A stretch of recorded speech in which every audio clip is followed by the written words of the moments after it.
ইরানে ২,০০০ বাংলাদেশি রয়েছে। তার মধ্যে দূতাবাস সহ তেহরানে থাকা ৪ শতাধিক বাংলাদেশিকে কাছাকাছি নিরাপদ স্থানে সরানোর প্রক্রিয়া শুরু করেছে সরকার। আর আকাশপথ বন্ধ থাকায় ইরানে থাকা প্রবাসীদের দেশে ফেরত আনা কঠিন বলে জানিয়েছে পররাষ্ট্র মন্ত্রণালয়। মঙ্গলবার পররাষ্ট্র মন্ত্রণালয়ের সমসাময়িক বিষয়ে সাংবাদিকদের ব্রিফিংয়ে এসব তথ্য জানান ভারপ্রাপ্ত পররাষ্ট্র সচিব রুহুল আলম সিদ্দিকী। আমাদের সাথে যোগাযোগ করেছে, তেহরানে আছে, তাদেরকে সহ আমাদের দূতাবাসে যত পরিবার আছে তাদেরকে নিরাপদ স্থানে সরিয়ে নেওয়ার জন্য সকল ব্যবস্থা সম্পন্ন করব। ১০০ জন একই জায়গায় রাখার মতো জায়গা পাওয়াটাও তো কোনোভাবেই সম্ভব না, স্ক্যাটার্ডভাবে হবে, একসাথে নিয়ে যাওয়াটাও সম্ভব হবে না।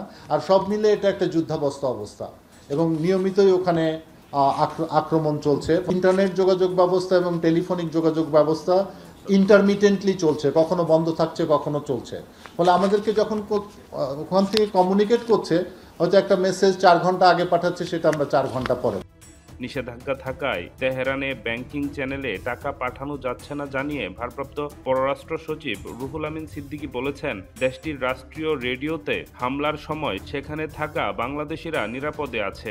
এই যুদ্ধ বন্ধ না হলে এর প্রভাব সুদূর প্রসারী হবে বলে আশঙ্কা করে এই ইস্যুতে জাতিসংঘ সহ বিশ্ব সম্প্রদায়কে কার্যকর উদ্যোগ নেওয়ার আহ্বান জানান তিনি।